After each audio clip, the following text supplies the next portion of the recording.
Okay, good afternoon. Screen is visible? Yes, sir. Okay. So what we have discussed in the last lecture about sequential statements. Okay. Now in today's lecture, we are going to talk about the concurrent statements in VHDL programming. Okay. Now you have a very clear notion about what do you mean by sequential statement and what do you mean by concurrent statement. All right. Sequential statements are the statements which keeps on executing step by step. Okay. That means you can say one after another. Whereas concurrent statements are the statements which keep on executing parallelly, or you can say simultaneously at a time. So what are those statements? So in VHDL, you have a process assignment, concurrent signal assignment, then conditional signal assignment, selected signal assignment, block statement, concurrent procedure call, concurrent assertion statement, right? Now the in that first type is a process statement. So in when we are actually going to start with the practical, we are going to use this statement very frequently because this is the what you can say, this statement is a mandatory when you are using a behavioral style of modeling, right? Even in data flow also, right? But process is not used in a structural style of modeling, but it can be used in a behavioral or data flow style of modeling. And especially in case of behavioral style, you will find this process statement in every program, which is every VHDL program which is written by using behavioral style of modeling. Okay. Now a process, what do you mean? A process is a composed of set of sequential statement. Again, I will repeat, this is very important point that you should remember. Process is a concurrent statement, but whatever the statements or commands that comes under this process statement, these all are the sequential one. These all are the sequential one. So the process is composed of a set of sequential statements, but process are themselves concurrent statement, right? Always remember, this is very important, right?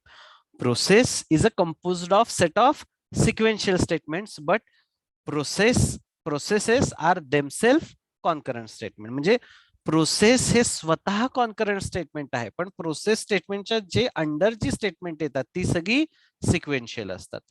ठीक आहे, हा मुद्दा महत्वाचा आहे, लक्षात ठेवा. All the processes in a design execute concurrently. However, at a given time, only one sequential statement is executed. The same thing I have explained to you. All processes in a design execute concurrently. That means simultaneously. But any statement that comes under that process statement will get executed sequentially, right? Will get executed sequentially. Now, a process communicates with the rest of design by reading or writing value to and from signals or any ports if you have declared. What is syntax for this process?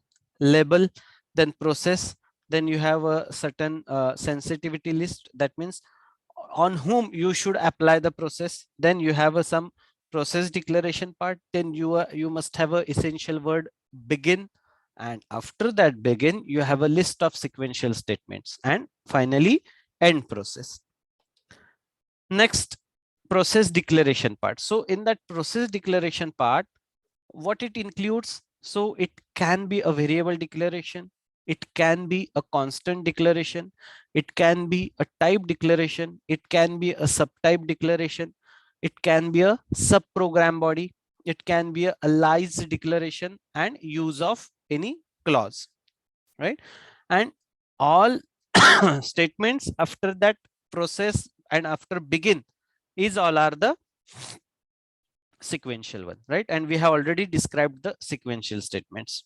Okay, this is the example. Now in this you can see here the process I1, I2, I3. This process is a concurrent statement, but this and output will get I1 and I2 and I3 and I4. This statement or this command is sequential, This command is sequential, right? So the process statements are getting executed simultaneously, but whatever the part comes under that process statement, these are getting executed step by step, sequentially. Am I clear? Okay. Next part, concurrent signal assignment statement, right? So in a sequential, you have studied the sequential signal assignment statement. So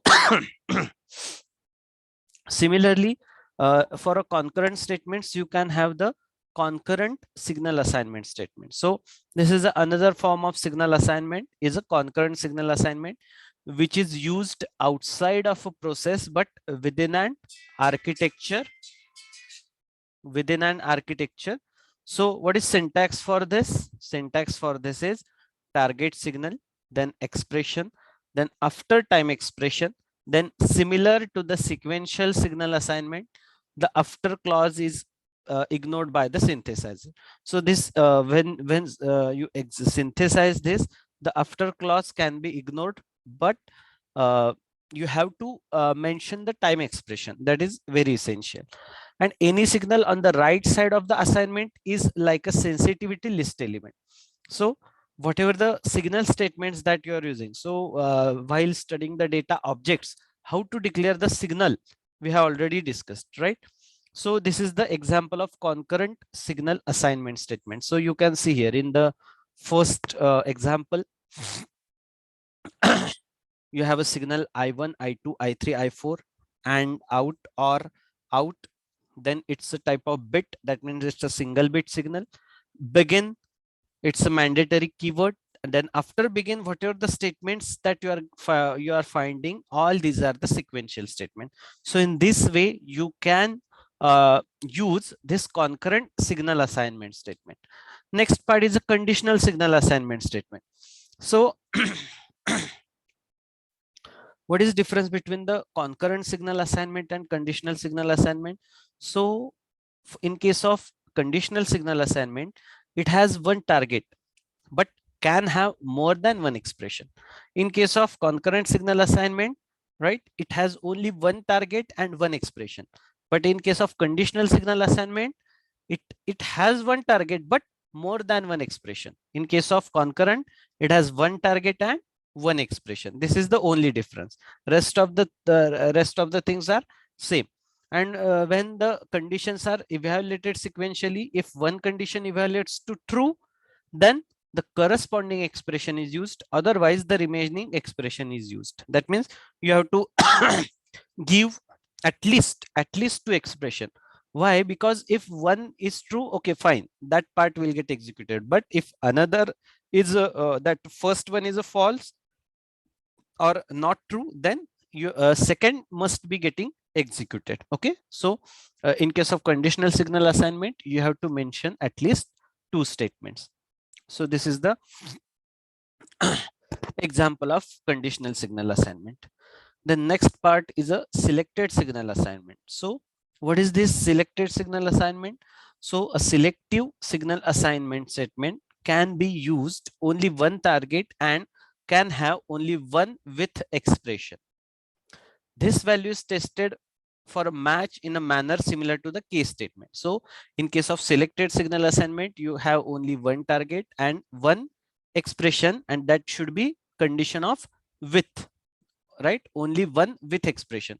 So following is the syntax: with choice expression select, then you have only one target, then you have a first expression, then you have to mention a time for how many time that expression is valid, then you have a when, and you have to mention a choice, right? So in this manner you can use this selected signal assignment. See, uh, uh, while actually we are performing the practicals, we are going to use all these statements, so you can understand all these things better when we will write a VHDL program and we will execute. Then you will realize which style of modeling we are using, which statements we are using, where we can using, how a particular statement will get executed. So for that you have to concentrate on a practical. Okay, but the theory part is also equally important. So for to just for your understanding what is syntax, you have to remember this part.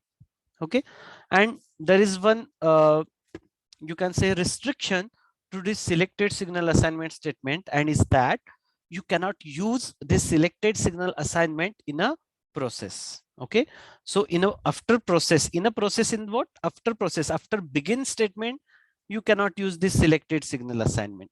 Okay, this is the example of this selected signal assignment. So you have a process, then process sensitivity list, select A, B, and C. That means what? Now, whatever the expression or whatever this case, it is applicable to, or whatever this when conditions, it is applicable to only select. And this case is of part of this select process. Okay. So in this way, you can use this selected signal assignment statement. Next statement is a block statement. Okay, so what what is the use of this block statement? So this blocks allows the designer to logically group sections of a concurrent model, and that sections are not scheduled to be used in another model. So you can use certain logically groups in your design. Suppose you have written a particular VHDL code of particular design, right? And for that out of that program, you have to make some similar kind of groups or blocks, groups. So you can make that under or with the help of block statement. That's when blocks are used instead of components. Blocks are used to organize a set of concurrent statements hierarchically. That means instead of using component, you can group some similar kind of logical group in your program, and you can form a separate block of that similar logical statements or similar logical group that forms a block, and you can use this block instead of a component statement. Okay, you can do the same job with the help of component statement also, but there is another facility that with the help of this block statement also, you can group the similar kind of logical groups in your program, and you can make a separate block of that similar logical groups. Okay, next.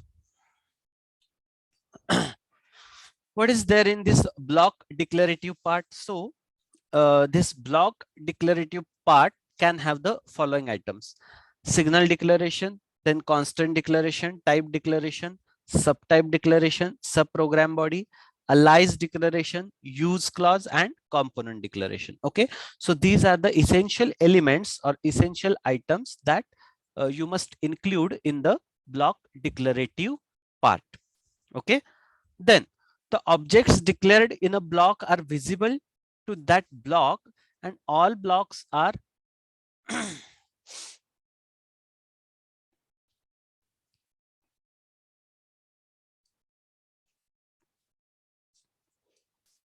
then all blocks are nested within. That means what?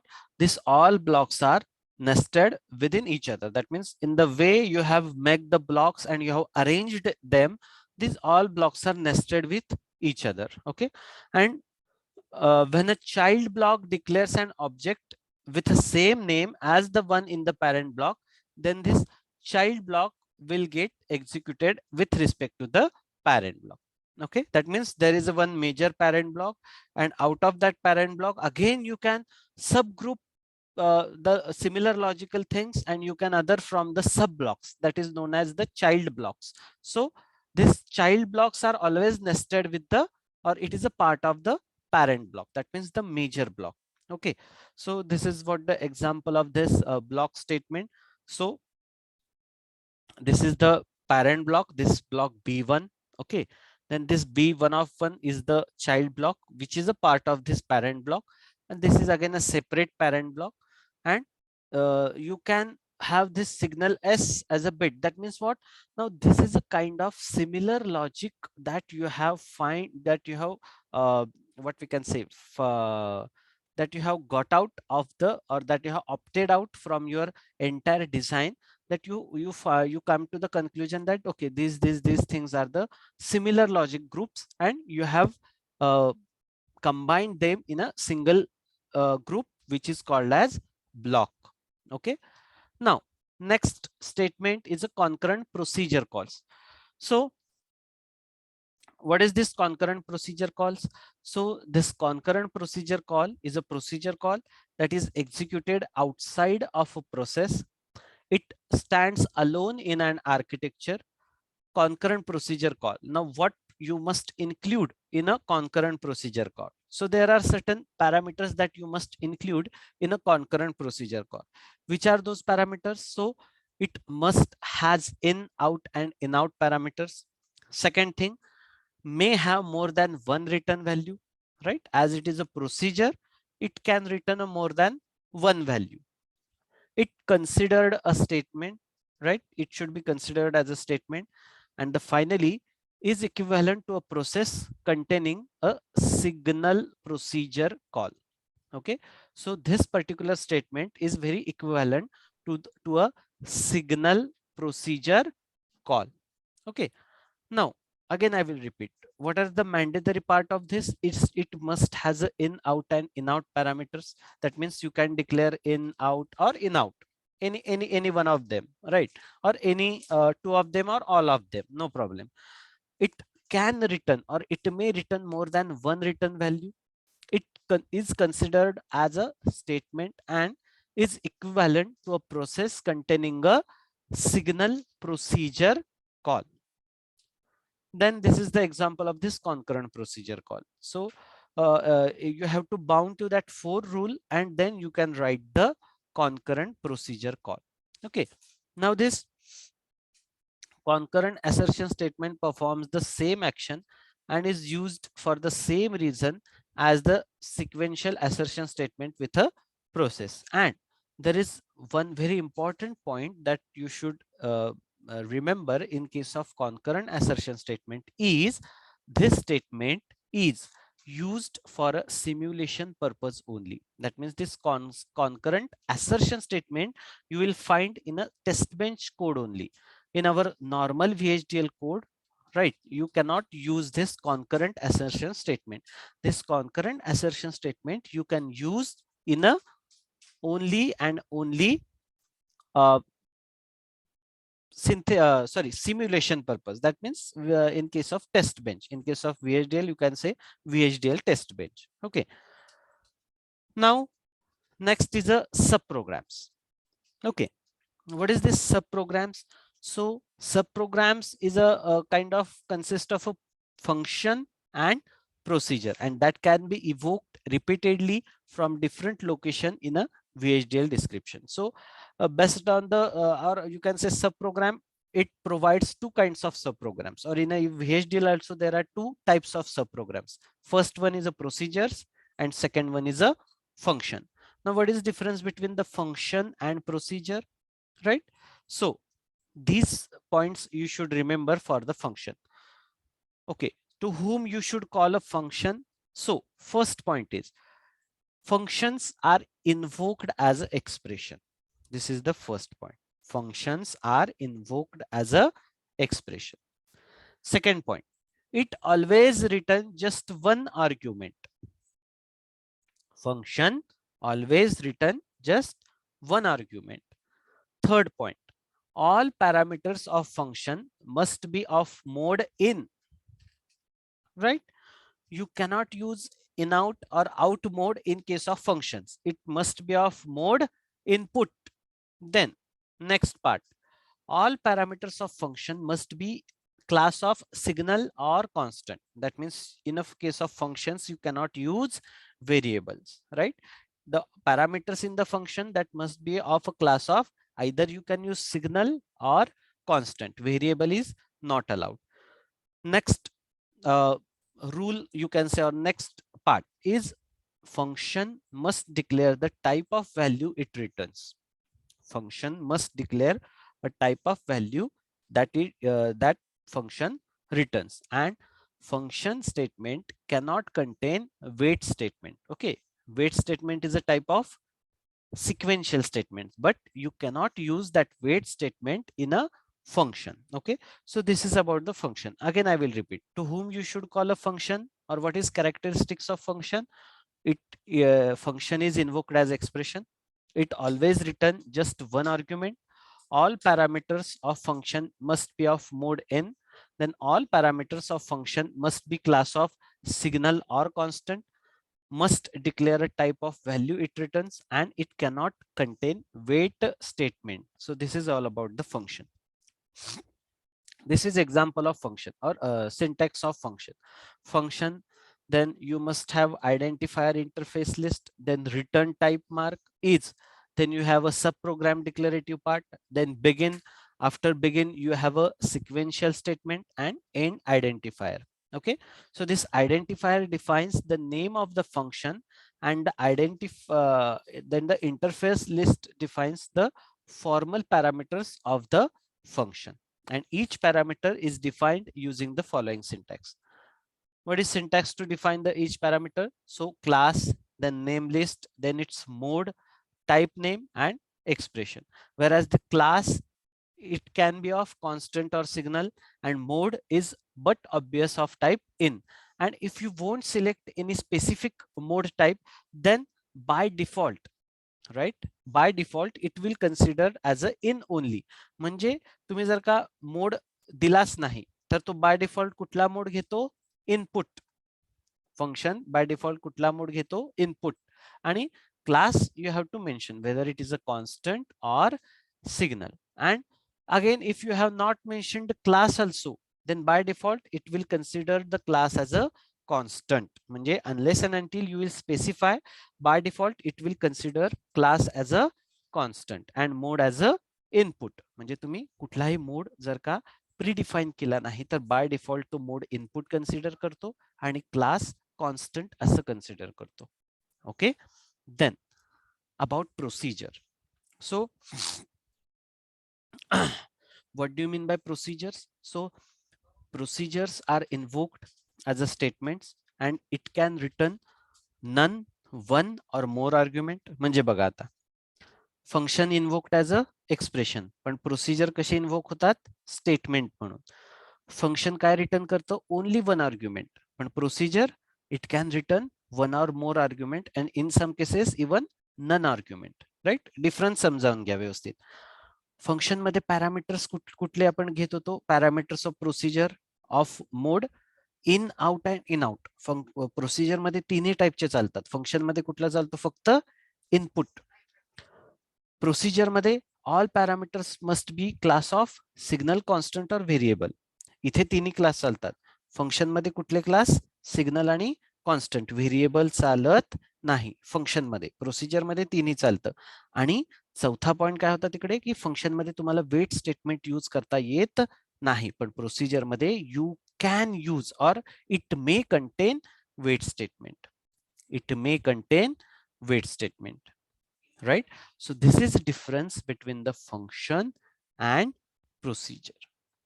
This is difference between the function and procedure. Okay, now again similar, you have a similar syntax for the procedure also. Only thing is here the identifier defines the name of the procedure and the interface list defines the formal parameter of the procedure, and each parameter it must be with the following syntax. So again same syntax here only. Function मध्ये जर का तुम्ही class mention केला नाही तर ते bye default कुठला class consider करायचं? कॉन्स्टंट. इथे तो कुठला क्लास कन्सिडर करणार आहे? व्हेरिएबल. आणि जर का तुम्ही मोड पण डिफाईन केला नाही, राईट, तर फंक्शन मध्ये ते बाय डिफॉल्ट मोड कुठला घ्यायचं? इन.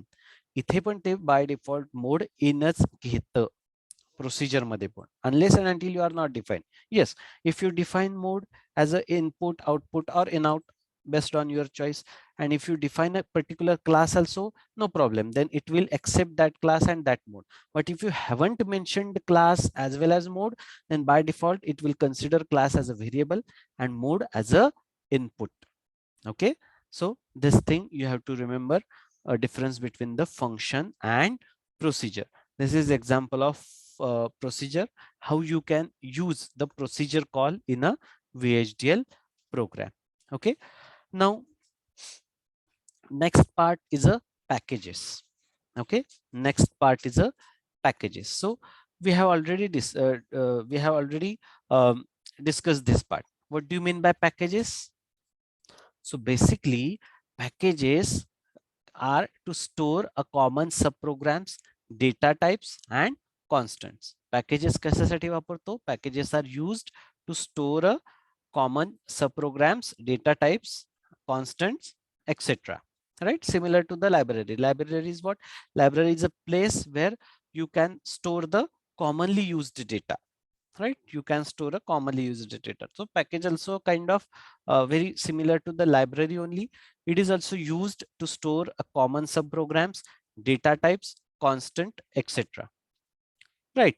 So uh, again, this package consists of two parts: package declaration and package body.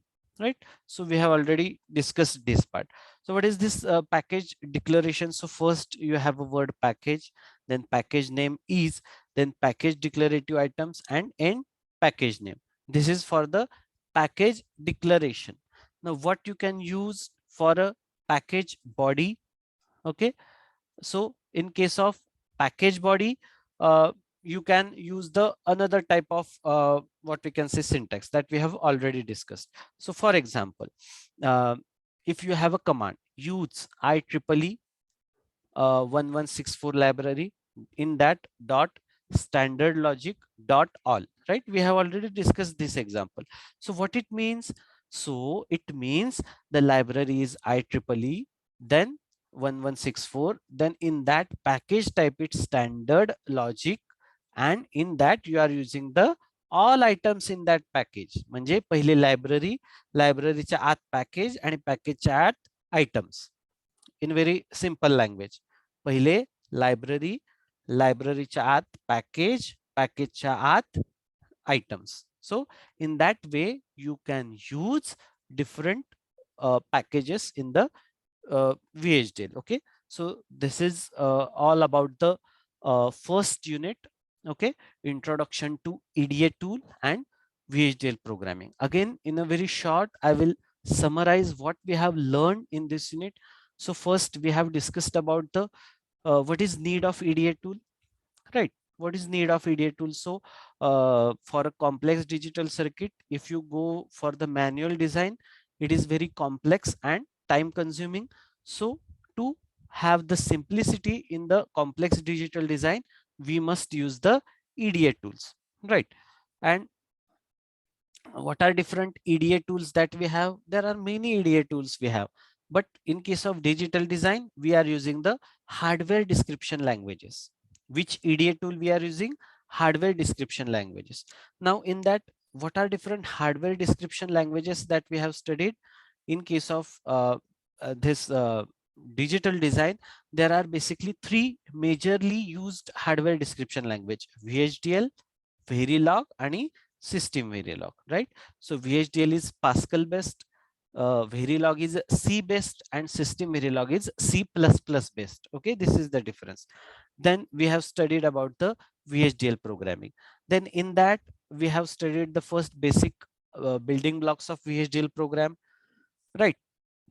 प्रत्येक VHDL programचा basic building block काय असतो? First you have a library, then entity, and finally architecture, right?